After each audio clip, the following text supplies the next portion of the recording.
और आप लोगों को भी कोई तकलीफ हो तो केवल एक चीज याद करिए कि आपको क्या खाना ज्यादा पसंद है।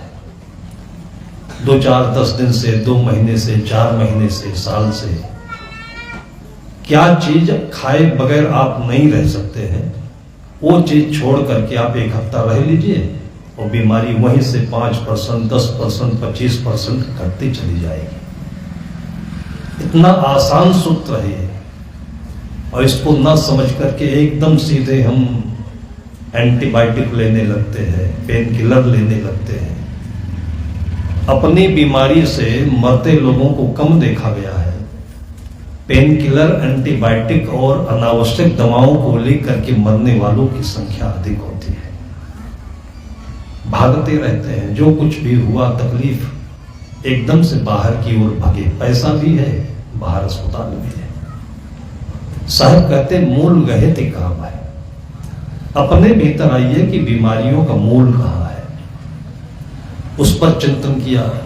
उस लड़के से मैंने पूछा तो लड़का तो नहीं बता पाया, बड़े बड़े नहीं बता पाते हैं। सिर दर्द हो रहा है, पेट दर्द हो रहा है, मैं पूछता हूं कुछ खाते होंगे? कहे नहीं साहब कुछ नहीं, दाल भात रोटी साग खाते हैं। घंटों पूछने पर भी बस वही दाल भात करते रहते हैं। वो नहीं बता पाया। उसके दादा से पूछा, वो भी नहीं बता पाया। तो मैंने अपने अंदाजे से बताया, या तो घी या तेल या मिट्टी, ये 2 चीजें हमारी डाइजेशन सिस्टम को, लीवर को डैमेज करती है। 9 साल की बच्ची को हाईएस्ट शुगर देखा मैंने, 9 साल की बच्ची को, हरियाणा में था मैं, और डॉक्टर लोग कहते थे पूरी जिंदगी इंसुलिन लेना पड़ेगा इसको। मैंने कहा वो बात तो सही है, लेकिन इतनी कम उम्र में इसको डायबिटीज हुई क्यों? उस बच्चे को बुला करके देखा, पूछा तो पता चला कि बचपन में मिट्टी बहुत खाती थी।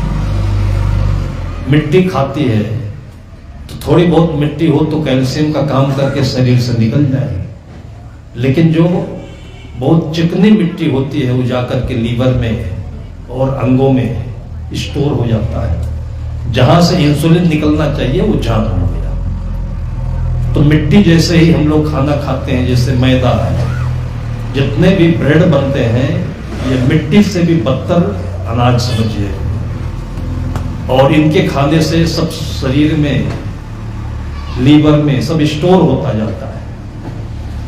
और लीवर की संरचना, फेफड़े की संरचना, किडनी की संरचना आपको बताएं तो जैसे आपका स्पंज होता है, जैसे मधुमक्खी का छत्ता होता है। स्पंज थोड़ा सा सूक्ष्म है, वो छत्ता बड़ा होता है।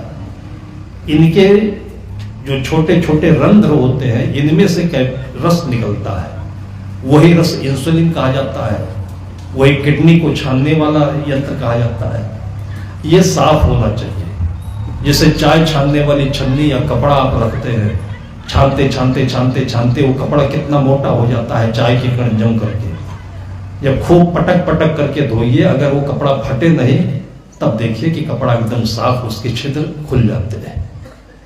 तो पूरे शरीर में हमारे जब ये मैल कचड़ा जम जाता है तब हमारे अंग बिगड़ते हैं, तब बीमारी बनती है। अब ये साफ बना रहे, इसका बिल्कुल साधारण से उपाय है कि खाना कम करके लिक्विड चीज ज्यादा लीजिए। तो मैंने अंदाज लगा के बताया कि ये मिट्टी खाता होगा या तेल खाता होगा। तब उसने बताया कि आज भी ये भात में सरसों का तेल, मिर्चा, लहसुन, नमक ये सब डाल के खा के आया है, और ये महीनों से यही खाता है। दवा भी चल रही है, ये खाता भी है। कैसे ठीक होता हो? फिर उस दिन से मैंने उसको फलों का रस, दलिया का पानी, दाल का पानी थोड़ा थोड़ा करते बताया। और तीसरे दिन मैंने कहा आकर के हमको बताना। तो आश्रम से 2 किलोमीटर पर उसका घर पड़ता है। तीसरे दिन वो जब पैदल आया है तो रास्ते में 2 बार उसको खुल करके पेशाब आया। मैंने कहा अब ये लड़का बच जाएगा, अब इसको कोई तकलीफ नहीं होने पाएगी। इतना ईमानदार लड़का निकला कि मैंने कहा था 1 रोटी अब खा सकते हो तुम। तो 6 महीने के बाद फिर मिलने आया कि साहब 1 रोटी में पेट नहीं भर रहा है, भूख बहुत लगती है। मैंने कहा चुरा के खा जाते जी, मैं कोई दरोगा हूं, थानेदार हूं कि तुमको पकड़ के बंद कर देता। इतनी ईमानदारी से उसने संयम किया है कि अब तो आज एकदम नौजवान हो गया है, एकदम गोरा चिट्टा।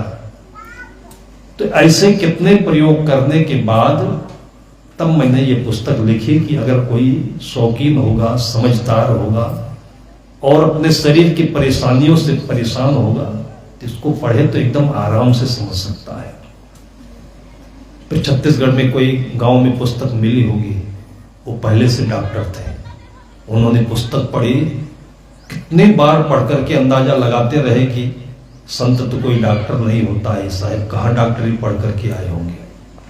फिर उनके गांव में हमारा कार्यक्रम हुआ तो बहुत झूम झूम करके पुस्तक सबके सामने पढ़ रहे थे, उसकी प्रशंसा कर रहे थे। तो ये चीजें सब बच्चों के भीतर में भरी हुई है, लेकिन चूंकि हमारा मन उड़ जाता है, जैसे कोई तकलीफ हुई, सिर दर्द हुआ, उड़ गए, हॉस्पिटल में पहुंच गए, ये तो इमरजेंसी की बात है। इससे एक्सीडेंट हुआ, पैर फ्रैक्चर हो गया, गोली लग गई, तो उसमें हम पानी और ये फल देकर नहीं काम कर सकते हैं, उसमें हमें वहां ले जाना जरूरत है। लेकिन जो सामान्य तकलीफें होती हैं तो सदगुरु का यह मंत्र काम करता है कि मूल रहते काम आए, तय मत भरम भुलाओ।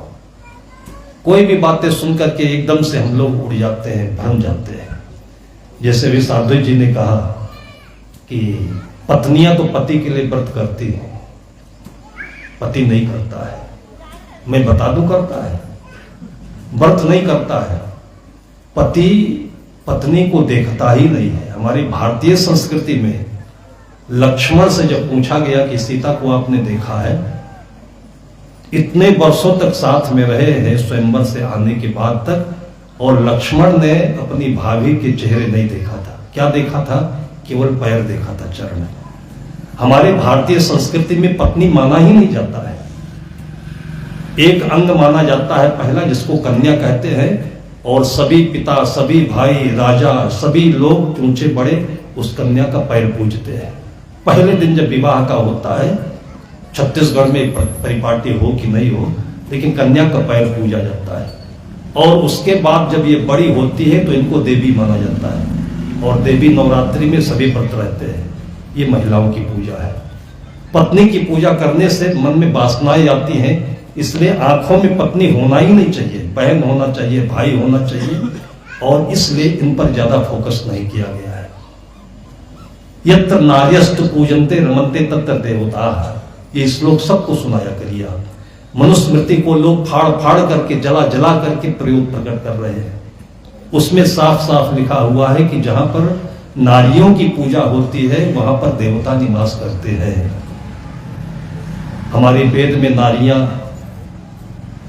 मंत्रों की रचनाकार हैं, उसके बाद उपनिषद आता है, उसके बाद भागवत आता है, रामायण आता है।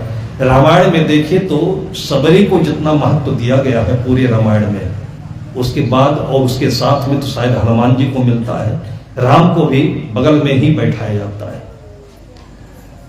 तो जो सामाजिकता है और समाज में विषमताएं हैं, ये मन के कारणों से बनती है, और इन कारणों में विशेष करके ईसाई धर्म होता है, मुसलमान धर्म होता है, हिंदू धर्म होता है। आज भी हमारे भारतवर्ष में बाहर से पैसा लेकर के हिंदू धर्म को तोड़ने के लिए, बदनाम करने के लिए अनेक संस्थाएं चल रही है। अमेरिका से पैसा खाते हैं और हिंदुओं में अंधविश्वास दिखाते हैं।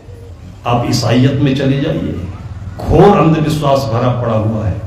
आप कुरान शरीफ उठा करके पढ़िए, घोर अंधविश्वास भरा पड़ा है। एक देवी ने, उसका नाम मुझे नहीं याद है, कुरान शरीफ की एक आयत के आधार पर कोई उसने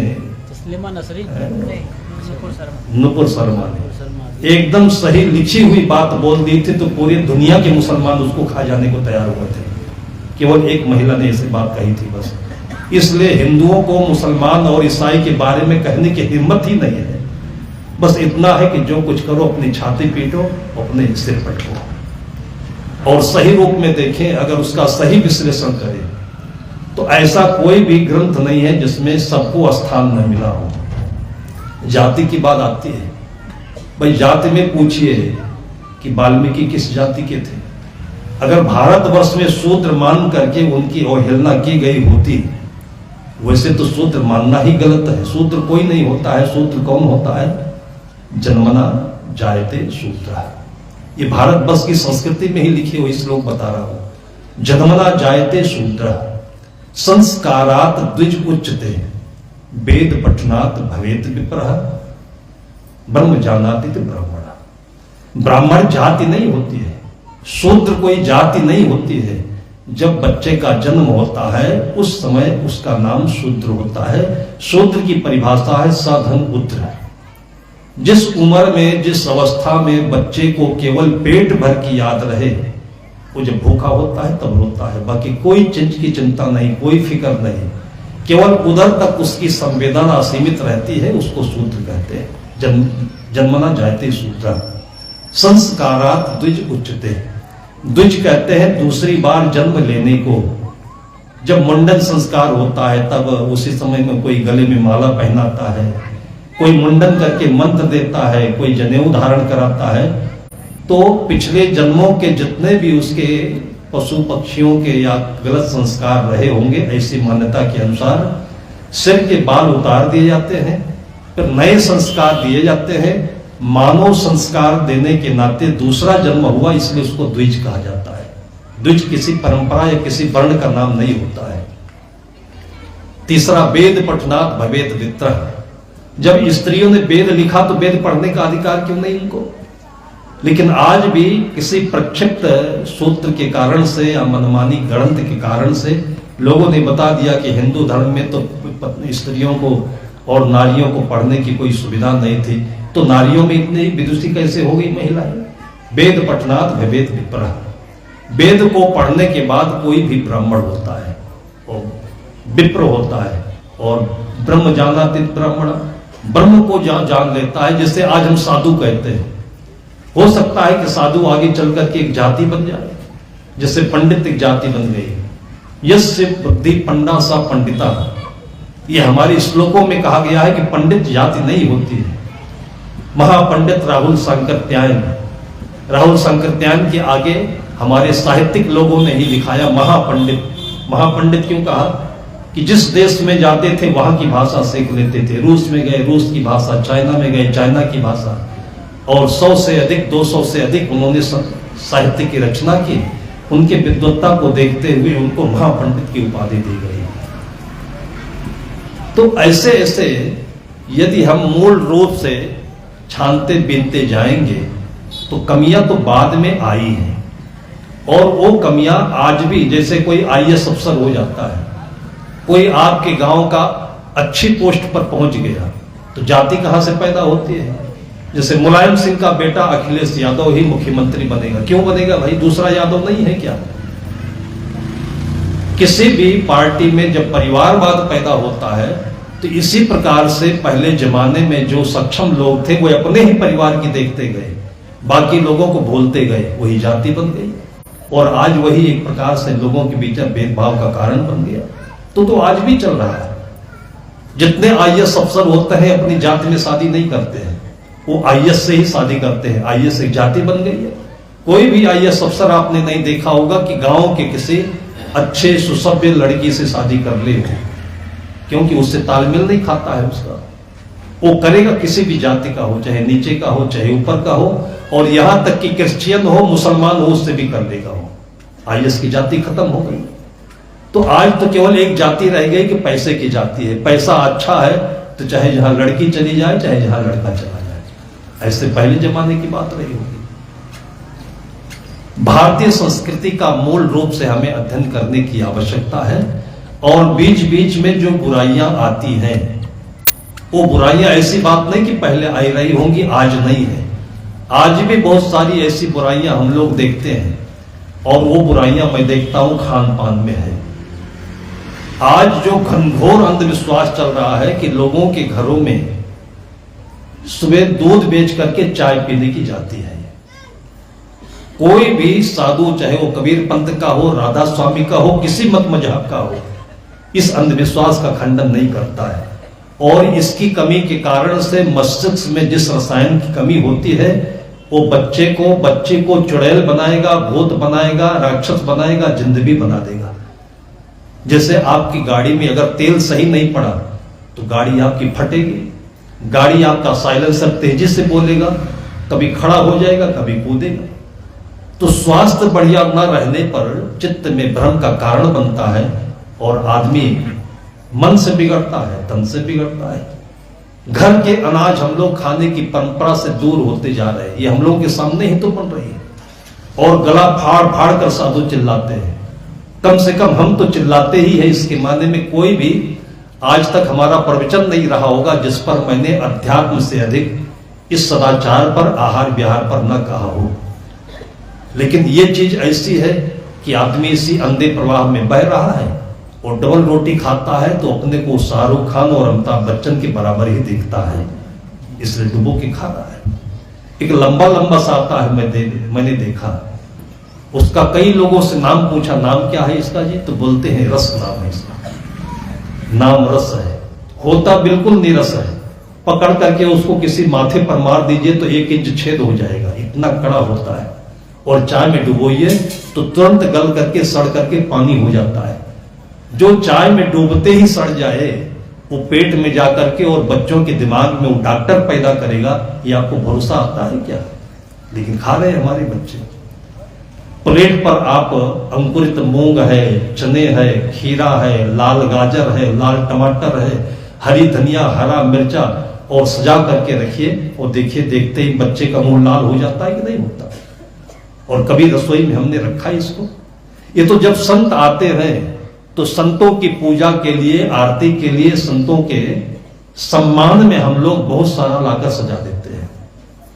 महाराष्ट्र में मैं था तो कमरे में जलपान के लिए बैठाया गया तो इतने किस्म के फल, इतनी किस्म की मिठाई, और उसके बाद जब हम लोग जलपान करके बाहर निकले तो मैंने चुपके से देख लिया कि जो घर के वो मालिक साहब थे वो हाथ में लेकर के तंबाकू रगड़ रहे थे। मैंने कहा जी अभी अभी तो आप हमको मिठाई खिलाए, और आप अगर बताए होते पहले से तो हम लोग मिठाई न खाकर, फल न खाकर, तंबाकू ही खाकर जाते यहां से। पूजा हमारी आप मिठाई से कर रहे हो, हम जैसा बेईमान आदमी कौन होगा? आपका नमक हम खाकर पूरी जिंदगी बिता रहे हैं और हमारी आंखों के सामने हमको मिठाई और फल खिलाकर भेजा आपने, और चुपके चुपके आप ये जहर खा रहे हो। तो इस तरीके से साधु संतों के इतना रोने गाने के बावजूद जब ये अंधविश्वास आज हमारे सामने चल रहा है और फिर भी हम लोग वही भूत प्रेत चिल्लाते रहते हैं। भूत प्रेत की कोई गलती नहीं है, गलती है स्वास्थ्य की उपस्थिति न उपस्थिति का, जीवन की कमजोरी का। और ये आ जाने पर सारे भूत अपने आप भग जाते हैं और आदमी सब जगह नेता भी बन जाएगा, डॉक्टर भी बन जाएगा, हर कुछ बन जाएगा। सबसे मूल चीज जो है वो 2 चीजें हैं, एक अपने आत्मस्वरूप का बोध है और दूसरे जीवन का स्वास्थ्य है। कहावत में भी कहा जाता है, इंग्लिश में बहुत सुंदर कहावत पहले से ही बहुत लोग कहते रहते हैं, if wealth is lost nothing is lost. इतना सुंदर और इतना सरल, इतना इजी ये कहावत है कि अगर आपका धन खो गया तो कुछ भी नहीं खोया, आप जाने दीजिए। लेकिन if wealth is lost something is lost, अगर आपका स्वास्थ्य खोया तो समझ ले आधी जिंदगी चली गई। If character is lost everything is lost. ये हम लोगों ने नहीं कहा, ये दुनिया के जो विचारक लोग हैं, निष्पक्षता से विचार किए हैं, उन लोगों की वाणी है ये। और हमारे संतों की परंपरा में तो संयम, नियम, आहार विहार का हजारों वर्षों से हमारी परंपरा में चलते आ रहा है। इसी के लिए देखिए पूरे साल के 2 अयन होते हैं, उत्तरायण और दक्षिणायन। उत्तरायण के बीतने पर भी 9 दिन का उपवास होता है और दक्षिणायन के बीतने पर भी 9 दिन का उपवास होता है। उपवास करने की जो विधि है उसके बारे में हम लोगों को कथा में, सत्संग में, किताबों में, सिलेबस में चर्चा होनी चाहिए। किसी विज्ञान किताब में आपने उपवास का नाम सुना है? कोई भी साधु उपवास के बारे में करता ही नहीं, बल्कि उपवास को पाखंड बना करके और बाहर फेंक दिया। अब बताइए सेहत बनाने का क्या दूसरा विकल्प रह गया सिवाय अस्पताल के? उपवास का मतलब होता है कि हमारे शरीर में जो गंदगी भर गई है, जैसे आप 6 महीने अपने घर में नहीं रहे, खिड़कियां बंद कर दी, दरवाजे बंद कर दिए, और 6 महीने के बाद जा करके आप घर खोलिए तो साफ मिलेगा कि गंदा मिलेगा आपको? घोर गंदा मिलेगा। बंद करने पर तो ज्यादा गंदा होता है। हमारी आंखें बंद है, कान बंद है, शरीर बंद है, तो बताइए हमारा यह शरीर गंदा होगा कि नहीं होगा? क्योंकि इससे जो चीज निकलना चाहिए वो नहीं निकल पा रहा। निकलने की चीज क्या है? मोटा मोटी शरीर से निकलने की चीज पसीना और पेशाब है, मोटा मोटी। तो निकलेगा कैसे? जब पर्याप्त मात्रा में पानी पिएंगे और पर्याप्त मात्रा में चलेंगे, बैठे बैठे पिएंगे तो भी नहीं निकलेगा। अगर कोई एसी कमरे के अंदर में रहता हो, खिड़कियां बंद रखता हो, रूम चारों तरफ से बंद हो, उसमें रहकर पानी पिए तो उसको बीमारी हो जाएगी, लेकिन पेशाब नहीं होगा, और उसी को पेशाब नली निकाल करके निकालना पड़ता है। उस व्यक्ति को आप उस समय में चाय फायदे की चीज है, उस समय में आप गरम गरम चाय बना करके पिला दीजिए, और कैसा भी उसको पेशाब रुकने की बीमारी हो तुरंत हो जाएगी। क्योंकि ज्यादा पानी पीने से भी आंतों में सूजन आ जाती है, आंतों में सूजन आने से पेशाब नलियों में सूजन आती है, तब पेशाब बंद हो जाता है। जब हम बाहर चलते हैं, शरीर में हवा का प्रवेश होता है और तब प्यास लगती है, तब पानी पीते हैं तो पसीना भी आता है, पेशाब भी आता है। ऐसे व्यक्ति को दुनिया में जल्दी जल्दी कोई बीमारी नहीं होगी, न सिर दर्द होगा और न कोई जटिल बीमारी होगी। कितना आसान बात है।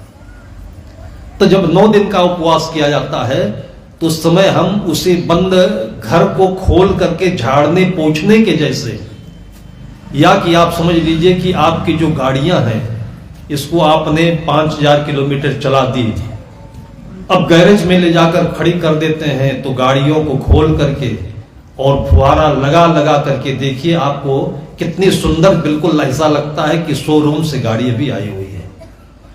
और ऐसे ही एक चिकित्सा पद्धति होती है जिसको नेचुरोपैथ कहते हैं। कोई दवा नहीं, किसी प्रकार की जटिलता नहीं, आप 1 हफ्ता वहां पर रह करके चले आइए और एकदम नई गाड़ी जैसे आपको धो बना करके घर में आएंगे तो आपको आंखों से प्यार भी झलकेगा, आपके शरीर में भी हल्कापन लगेगा, और 6 महीने के लिए पूरा शरीर आपका निरोग हो जाएगा। लेकिन इतना घोर अंधविश्वास कि भारत आजाद होने के बाद में अंग्रेजी दवा की कंपनियों ने, अब ये सब चीजें आप लोगों को कहां मालूम है? हमारे देश में इतना बड़ा घोटाला चल रहा है ये कि हम लोग रेल में चलते हैं तो हम लोगों को मालूम है, मतलब जिसको माफिया कहते हैं। एक जमीन का माफिया होता है, भू माफिया कहा जाता है। पहली बार मैंने ट्रेन में वाटर माफिया का नाम सुना है, और ऐसे ही ड्रग माफिया होते हैं। अच्छी तरह से कान खोल करके सुनिए आप लोग, भूत प्रेत का पिंड छोड़ दीजिए, जितने पुरानी बातें थी सड़ी सड़ी उनको आज सामने लाना छोड़ दीजिए। अब आज की बातों को सामने रखिए तो इससे हमारे बच्चों की जिंदगी बच जाएगी। अभी कल ही जब हम लोग आए हैं, रास्ते में गाड़ी बिगड़ गई, तो हम लोग एक जैन समाज के परिवार के घर में थे, भरत नाहर उनका नाम है, जहां तक कांग्रेस के उसमें उनको आप देखते होंगे। इतनी अच्छी बात कही उन्होंने हम लोगों से 5 मिनट में कि साहब जी, बच्चों में जिस तरीके से ये नशा व्याप्त होते जा रहा है, एक जैन परिवार है, उसको पैसा कमाने से मतलब है, लेकिन पूरे आधे घंटे में केवल लोगों के बच्चे की वेदना ही हम लोगों के सामने रखी, और स्वयं भी प्रयास करके बच्चों को पुरस्कार दे करके, मिठाई दे करके, किसी प्रकार बहला फुसला करके, और ये नशा छुड़ाने की आवश्यकता है। मैं करता भी हूं और आप लोगों से सहयोग भी चाहता हूं। एक व्यक्ति ऐसा सोच रहा है।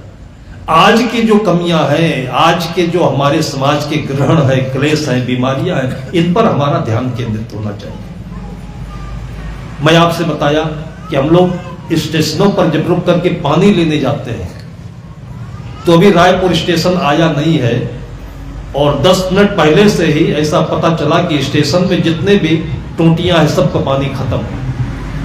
तो एक बार अगर किसी एक स्टेशन में पानी खत्म हुआ तो लगे कि चलो भाई टंकी खाली हो गई हो, लेकिन जब बरसों से मैं देखा कि जहां स्टेशन पर गाड़ी पहुंचती है पानी खत्म, तब पता लगाना शुरू किया। तब यही स्टेशन मास्टरों ने बताया, जो ईमानदार स्टेशन मास्टर होते हैं, कि साहब जी ये बहुत बड़ा वाटर माफिया गैंग काम कर रहा है। कौन? जो बोतल में पानी का सप्लाई करता है। कितने बार विदेशों से भी ये अखबारों में लेख आया हुआ है कि अगर बेमौत मौत मरना हो, कुत्ते की मौत मरना हो, तो ये बोतल का पानी पी करके जिंदा रहिए आप। इस पानी को पीने से विटामिन B12 की कमी हो जाती है, कमर से नीचे पैर खराब हो जाते हैं, शरीर में खून नहीं रह जाता है, इतनी बुराइयां भरी पड़ी हैं इसमें। लेकिन मजबूरी है तो आप थम्स अप पी लीजिए, कोको कोला पी लीजिए, चाय पी लीजिए, लेकिन अगर आप स्वतंत्र हैं तो धरती का पानी पीजिए। इसमें 1000 प्रकार के मिनरल्स होते हैं। लेकिन हमको तो क्या है कि बनना है आमिर खान, हमको तो क्या है कि जितने बड़े बड़े नेता लोग होते हैं, अफसर लोग होते हैं, उनकी नकल करनी है। वाटर माफिया बोतल में पानी बेचने वाले लोगों ने स्टेशन मास्टरों को पैसा देकर के ये षड्यंत्र किया कि कम से कम एक ट्रेन में 500 यात्री तो होते हैं जो पानी उतर करके खरीदते हैं। अब पानी नहीं मिलेगा टंकी का तो मजबूरी में खरीदेंगे। 2 रुपए का पानी और आप देखेंगे जाकर के 20 रुपए 25 रुपए, अभी रेल मंत्रालय से थोड़ी कड़ाई हुई है और तब जाकर के लोग 15 रुपए पर रखे हैं। 2 रुपए का पानी 25 रुपए में बेच रहे हैं। और ये पूरे वर्ल्ड लेवल पर माफिया ये गैंग हमारे यहां सक्रिय है। हम लोग मूर्ख बने हुए हैं। ये सबसे बड़े इस समाज के भूत प्रेत तो ये लोग हैं। और इसी प्रकार से ड्रग माफिया काम करता है और इसी प्रकार से आप लोगों के बीच में ये पैथोलॉजी माफिया काम करता है। पैथोलॉजी का मतलब, जैसे ही आप अपनी बीमारी लेकर के कोई हॉस्पिटल में गए, डॉक्टर के पास पहुंचे, सबसे पहले बोलेगा कि ये चेक करा लाओ, ये चेक करा लाओ, ये चेक करा लाओ। आपको मालूम है 5200 रुपए का MRI होता है, सिटी स्कैन होता है 5200 रुपए का। और हमको उसी डॉक्टर ने बताया कि महाराज जिसमें 2000 रुपए का भी खर्चा नहीं है, 2500 तो सीधे हमारी जेब में आता है जब मैं लिखता हूं। तो उस डॉक्टर ने बताया कि जिसकी बेटी है, जिसका बेटा है, उसके घर में शुद्ध सदाचारी लोग हैं, उनको दर्द है कि ये हमारे गरीब लूटे जा रहे हैं और हमारी बिरादरी के डॉक्टर लूट लूट करके और उनके बच्चे भी खराब हो रहे हैं। तब वो लोगों को समझाते हैं कि आपको किसी MRI की जरूरत नहीं है। अच्छा डॉक्टर तो वो है जो आपकी आंखों को देख ले तो, नाखून को देख ले तो, गाल देख ले तो, बाल देख ले तो, और मोबाइल में आपकी आवाज सुन ले तो आपकी बीमारी बता सकता है। और मुझे तो यह अनुभव है कि 6 महीने बाद होने वाली बीमारी मैं आपको बता सकता हूं। आप एक बार हमारे सामने आ जाइए और मैं बता दूंगा कि 6 महीने बाद आपको ये लीवर की बीमारी होने वाली है। पहले के जमाने में लोग, वैद्य लोग नाड़ी देखकर बताते थे कि नहीं बताते थे। तो ऐसा ऐसा ज्ञान हमारे भारतीय संस्कृति की गहराई में पड़ा हुआ है और उसको ये ड्रग माफिया वालों ने पूरे वर्ल्ड लेवल पर कहीं चलने ही नहीं दिया। आयुर्वेद की कहीं दुकानें नहीं मिलेंगी आपको। और पहले गांव गांव में वैद्य होते थे, हड्डी को जोड़ने वाले गांव गांव में होते थे। लेकिन आज छोटी छोटी बात पर हम लोग भी डिपेंडेंट होते चले गए और गांव गांव में अस्पताल बढ़ते जा रहे हैं, दवाओं के एजेंट बढ़ते जा रहे हैं। आपको मालूम होना चाहिए कि 5 रुपए की गोली और 500 रुपए तक में बिक्री हो जाती है। 10 रुपए का इंजेक्शन 2-2, 500 रुपए, 1000 रुपए में इसी कोरोना में बिका हुआ है। इसकी कोई जरूरत नहीं थी। कोरोना में जितनी दवाई का फ्रॉड हुआ है इतना तो कभी हुआ ही नहीं। आपदा में अवसर बोलते हैं ना, इतना लोगों का मन पापी हो गया है कि उलझे हुए और जीवन से फंसे हुए लोगों को भी लूटना नहीं छोड़ा उन लोगों ने। तो आज अगर हम संत कबीर जैसे महापुरुषों की बात मानते, ठीक से जीवन में पानी पीते, और इसी के लिए हमारे हिंदू संस्कृति में किसी भी देवता की आराधना पूजा पानी से होता है। किसी भी देवता की आराधना पानी चढ़ाकर होता है। ये तो आपके पास पैसा है तो आपने बहुत पैसा कमाया हुआ है, घर के काम नहीं आ रहा है तो आप सोने का कलश बना लीजिए, ले जाकर के चढ़ा दीजिए, वो गरीबों के काम में आएगा।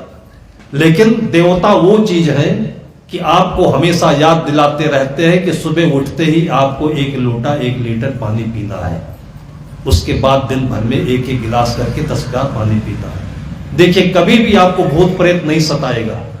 जिसको जो कुछ भी तकलीफ होगी धीरे धीरे धीरे धीरे इम्यूनिटी बढ़ेगी और शरीर स्वस्थ हो जाएगा तो सब ये राक्षस दूर हो जाएंगे अंदर से। तो मूल गहे ते काम है तय मति भरम बुलाओ, मन सायर मनसा लहर बहे कहो मत जाओ। भूत प्रेत की बात याद आती है तो हम लोग जब पढ़ते थे एक दूसरे से ठगने के लिए लोगों ने समाज में भूत प्रेत बना दिया। भूत प्रेत बनते कहीं नहीं है, ठगने के लिए। तो ठगने के लिए मैं बताता हूं तो केवल ओझा सोखा ही थोड़ी ठगता है। आज ओझा सोखा की जगह पर डॉक्टर हो गया, बहुत ठगता है। ऑफिसर हो गया, वो भी ठगता है। पुलिस हो गया, वो भी ठगता है। तो अंधविश्वास में केवल ओझा सोखा आते हैं, बाकी नहीं आते हैं क्या? हजारों वर्ष की बीमारी अंधविश्वास को आज भी हम लोग वही रगड़ रहे हैं, केवल ओझा सोखा ओझा सोखा। ओझा सोखा तो ऐसी चीज है कि आदमी को बीमारी हो गई तो कैसे ठीक हो जाता है? उसके मन में आप विश्वास दे दीजिए कि ये आप ले जाकर के लौंग खाइए, अभी ठीक हो जाएंगे। अगर एक लौंग से आदमी ठीक हो जाता है तो क्या दिक्कत है? लेकिन उस एक लौंग के पीछे अगर उसकी नीयत खराब है तो 200-400 रुपए ज्यादा ले लेगा वो। लेकिन एक ऑपरेशन के पीछे तो लाखों लाख लोग ले लेते हैं। आपको मालूम होना चाहिए कि रायपुर में पेट की बीमारी के बहाने किडनी निकाल करके भी बेच दिया जाता है। एक एक किडनी 3-3, 4-4 लाख की बिक्री होती है और इसको हम लोग अंधविश्वास नहीं मानते। इसकी कहीं चर्चा नहीं होती है कि कोई बीमार हो तो कम से कम ऑपरेशन थिएटर से आने के बाद अपना पेट तो टटोलने की कहीं किडनी तो नहीं निकाल दिया गया है।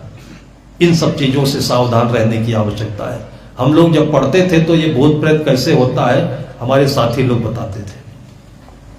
गांव में 2 परिवार के लोग बीमार पड़ा करते थे, बार बार बीमार पड़े, बार बार बीमार पड़े।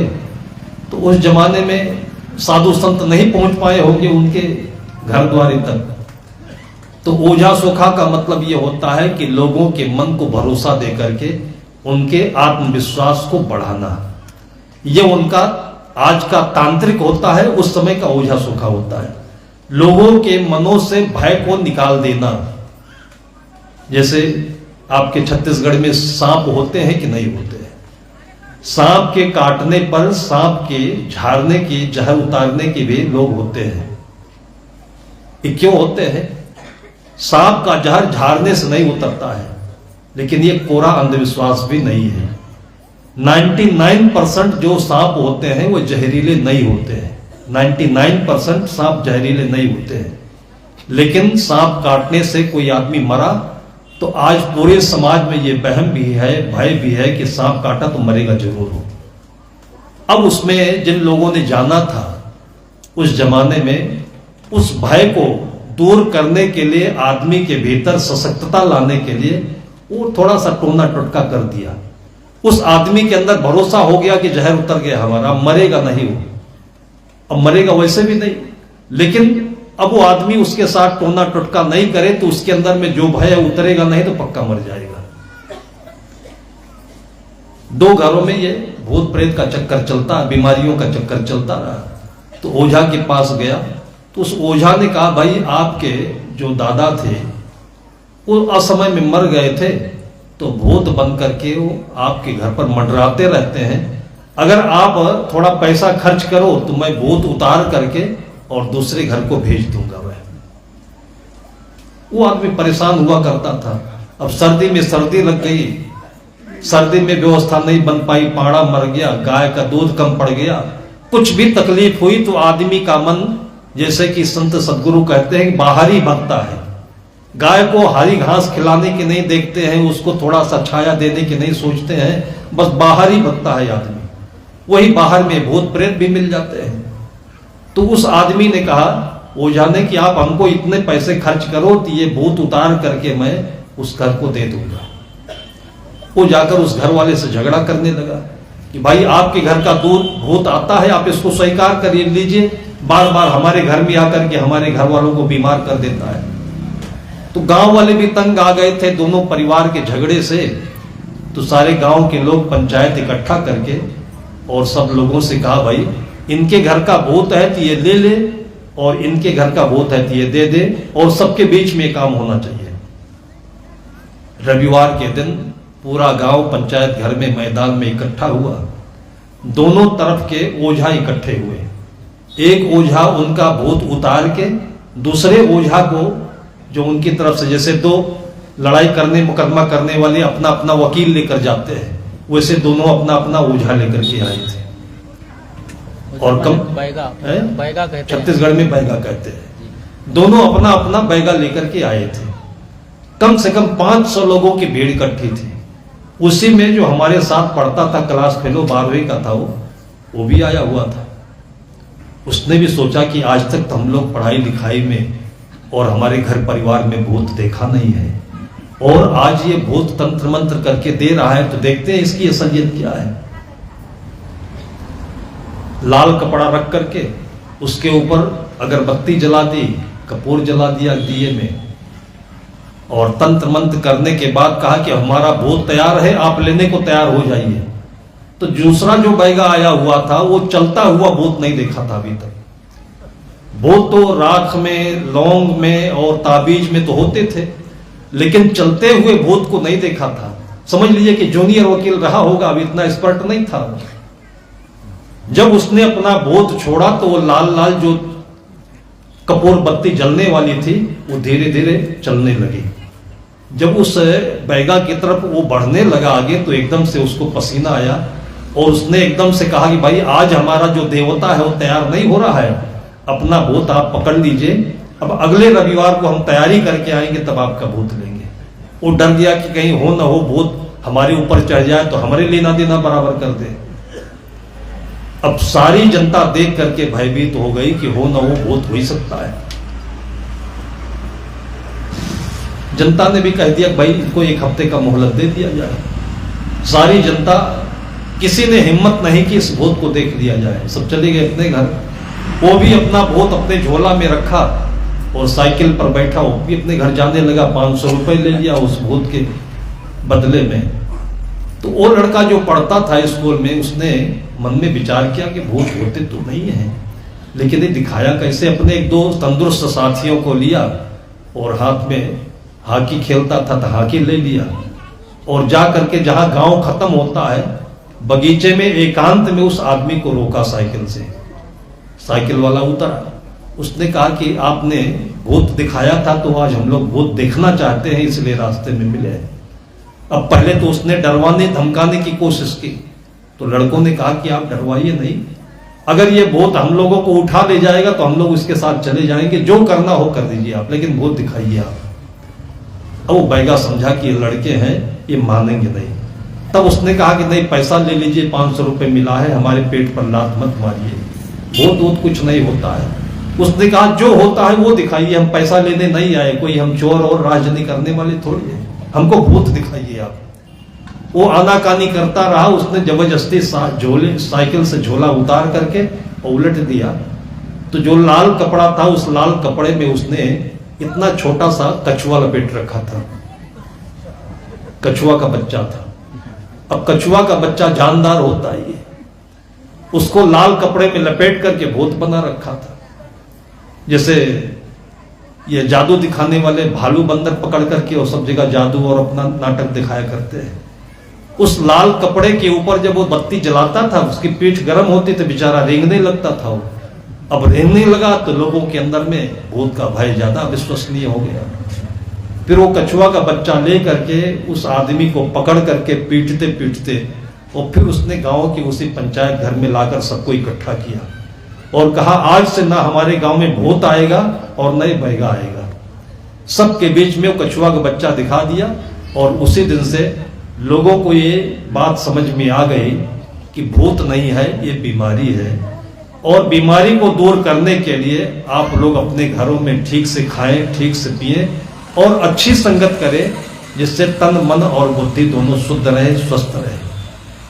तो इसलिए संत महापुरुष लोग संगत के ऊपर ज्यादा जोर देते हैं कि आप पहली बात अच्छे वातावरण में। संगत का मतलब यह नहीं कि केवल आप इस मंच के नीचे बैठिए। संगत का मतलब होता है कि अच्छे जानकार लोगों के पास, उसके बाद अच्छे पेड़ पौधों के पास। चाहिए तो यह कि आपके सबकी बाड़ियों में 5 प्रकार के पेड़ होने चाहिए, जिससे आपके बच्चे भरपूर स्वास्थ्य का लाभ ले सके। उसी का नाम पंचवटी होता है। पंचवटी की कथा रामायण में क्यों आती है, वो केवल उस समय आंध्र प्रदेश की जगह नहीं है। ये सबके घरों में जहां पर अंधता छाया हुआ है, वहां पर हम लोग एक दीपक की आरती जला करके और अपने बाड़ी में अपने बच्चों से जन्मदिन के अवसर पर एक एक आम्रपाली का बहुत छोटा पौधा आता है। आपकी बाड़ी में जगह नहीं है तो केवल 5 फीट हो करके और आपको 1 साल में 1 कुंटल 2 कुंटल आम का फल देगा वो। और देखिए आपके बच्चों का भूत प्रेत उतरता है कि नहीं उतरता है। और नहीं तो आज जो भूत नहीं, ये राक्षस जिंद आपके हाथों में पकड़ा हुआ है मोबाइल, ये सबको गर्क कर देगा और सबको ये निगल जाएगा। ये अब दूसरे नंबर का भूत समझ लीजिए तैयार हुआ है। जो बीमारी इस मोबाइल से पैदा होती है, इसको सबसे खतरनाक डिप्रेशन की बीमारी कहते हैं। और इसको दूर करने के लिए दूसरा कोई उपाय नहीं है। बच्चों को थोड़ा सा आप आजादी दीजिए और उनके हाथों से 5 प्रकार के पौधे लगाइए। आम है, अमरूद है, जामुन है, बेल है, और पूरे साल भर इन बच्चों को खाने, तोड़ने, खेलने के लिए जगह भी मिलेगी, उनका स्वास्थ्य भी अच्छा होगा और आपकी इन्हीं पत्तियों से पूजा भी करेंगे। और इन्हीं को शिव बाबा कहते हैं। शिवरात्रि के दिन में इन्हीं बेल पत्तियों से उनकी पूजा की जाती है। पैसे से नहीं की जाती है, किसी भी दूसरे चीज से नहीं की जाती है, इसलिए कि नहीं बेल मिलता है तो बेल की पत्तियां पीस करके रोज सवेरे अगर 1 गिलास रस आप पीते हैं तो दुनिया का कितना भी भयंकर माइग्रेन हो, सिर दर्द हो, आपका 1 हफ्ते के भीतर में छूमंतर हो जाएगा। लेकिन हम लोग यही कहते हैं कि साहब सांचे से भागा फिरे झूठे का बंदा। जैसे सिर दर्द हुआ वैसे एनासिन की टिकिया, वैसे पेन किलर, और 4 साल खाने के बाद लगा कि छत्ता में दर्द हो रहा है। और उसके बाद जब डॉक्टर ने MRI की तो पता चला कि दोनों फेफड़े जल गए हैं। ये स्थिति में हम लोग जा रहे हैं। आज जो सत्संग है वो आज के लिए होना चाहिए। वैसे तो सत्संग से हमको 3 चीजें मिलती है। एक तो मन का भ्रम दूर होता है, चलिए सत्संग सुनाए, हो गया खत्म बात, बस मन में याद आ गया कि सत्संग सुन लिए, बात खत्म हो गई। दूसरा कि 1 घंटे बैठ करके हम समय अच्छा पास कर लेते हैं, ये दूसरा लाभ है। तीसरा लाभ यह है कि पूरी जिंदगी के लिए हमारे अज्ञान के अंदर जो ताला बंद है वो ताला खुल जाता है। फिर पूरी जिंदगी के लिए हमको ज्ञान की आंख मिल जाती है, ध्यान मिल जाता है, खाना पीना आता है और स्वावलंबी होकर के हम अपने घर का बहुमुखी विकास कर सकते हैं। यदि लाभ लेना चाहें तो अपने जीवन का बहुमुखी विकास करें, अपने बच्चों को इनसे हम अवगत कराएं, ऐसी जगहों पर ले जाएं और फिर इसी से हमारे अच्छे राष्ट्र का निर्माण होगा और हमेशा हमेशा के लिए समस्याएं दूर हो जाएंगी। ऐसे ही सब आंगन में पंचवटी दिखाई दे। इन्हीं शुभकामनाओं के साथ में मैं अभी की चर्चा को विराम देता हूँ। बोलिए श्री सद्गुरुदेव की जय।